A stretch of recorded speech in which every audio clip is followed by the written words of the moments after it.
Hey there, and welcome back to Cosmic Crypto. In this video, we're going to be talking about Ethereum Classic ETC. Let's go.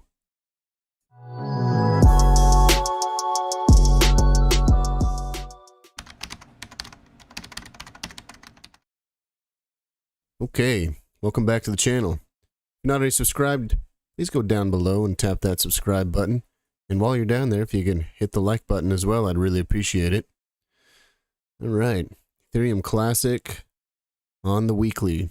For a moment there, I thought Ethereum Classic had turned into a stable coin. It had not really done anything for quite some time. We were kind of following this trend line here on the weekly time frame going down, and we obviously just broke down below that. And we're forming a red histogram on the braid filter down here. We also had a cross on the RSI. We're below the 50. We crossed the moving average on the RSI. Actually, we did that a few weeks ago.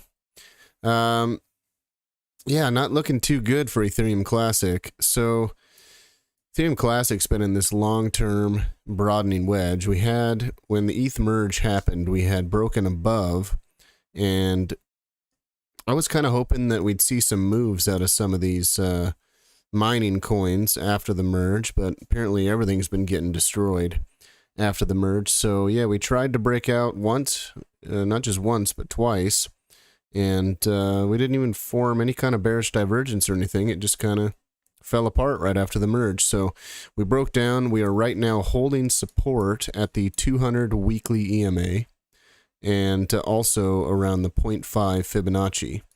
Now, if we can hold support here and then move up to the upside, that's obviously the good thing. But I don't know, it's looking pretty weak to me. And unless Bitcoin can really make some good moves here sometime this week, I do expect us to kind of fall down, at least fall down to the 618.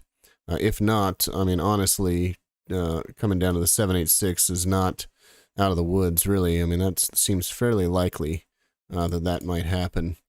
Now, if we do get down to the 786, that's still not all bad. We have this broadening wedge, this falling broadening wedge, which is a bullish pattern. And, you know, we still, unless we come down and start retesting areas around under $10, you know, that's obviously pretty bad. But if we get to this 786 here, that's still on the weekly time frame, would form a double bottom. And allow us to move up to the upside and finally possibly get enough to break out. But that's not, if that does happen, that's not going to happen until next year. I don't believe that we'd even get a breakout, or even, I mean, it might take until next year just to come down to this 786 unless we get some really bad news. But we'll see. So, I mean, I don't see really any kind of divergences happening. It's just falling apart.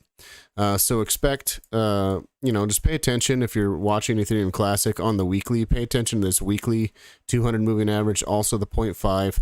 If we close the week below the 200 moving average, look out for something like this to happen over here. So what happened is we closed below the 200. We came back to retest it twice. And we could not, I mean, we got above it, but the next week we just fell right below really quick. We retested with a wick, and then we came down again. And that's what I would expect to happen as well here. Unless we can hold it as support, I do expect us to come down, retest it, maybe not once, but twice, and then start falling 618. Fall below that, you retest the 618, come down and test this 786 right here, right after that. You go down to the daily, just see if I can see anything on here. So we are on the daily, we are, I mean, my fib could be off just a little bit, but we're holding this 0.5 Fibonacci. We broke below this line, and so there is a good chance, especially since how low we are on the RSI. I mean, we are below the red, pretty deep on the RSI.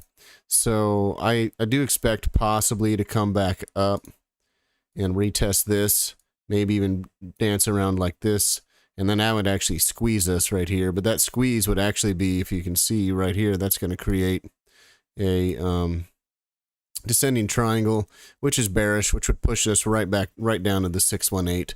For most likely the breakout target would be roughly around the 618 for that. So kind of pay attention to that on the daily to come back and retest in this triangle, possibly even get squeezed and then push down a little bit further. I mean, if we can get some momentum here with Bitcoin and then push right above this resistance again, so if we had, you know, some momentum to break up, retest it, and then start moving again, I just don't see that as likely. Ethereum Classic's been kind of dead since the Ethereum merge, price-wise it has, and since Bitcoin's not really doing too hot right now.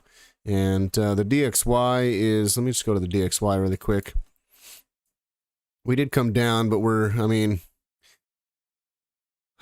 I mean, yeah, if we get above the 786 here on the DXY, I think that all crypto is going to be in big trouble, because then we could come back up and retest around up here, which, you know, every time we get up into this area is when Bitcoin makes a big fall, and then once the DXY starts falling, crypto kind of gets a little bit of a push.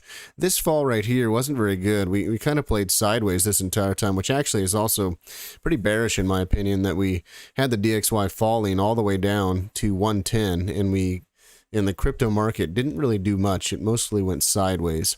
But we do have something happening here on the RSI. So on the daily, if this can curl down and break below the 50, if the RSI can come down and break below the 50 and come down here, that would be, for the DXY, that would actually allow the crypto markets to get a nice breather and possibly some kind of a retracement coming in. But as for Ethereum Classic, it's just not looking very good, in my opinion, anymore after the ETH merge. My theory was that we might have a big push after the ETH merge, but that obviously didn't play out. So now we're looking for the next bullish thing we're probably looking for is a double bottom coming in on Ethereum Classic at the 786. That's pretty much all I got, though. So yeah, if you like what you saw here, please subscribe to the channel, and just remember, not a financial advisor, just a dude on his computer. Talk to you later.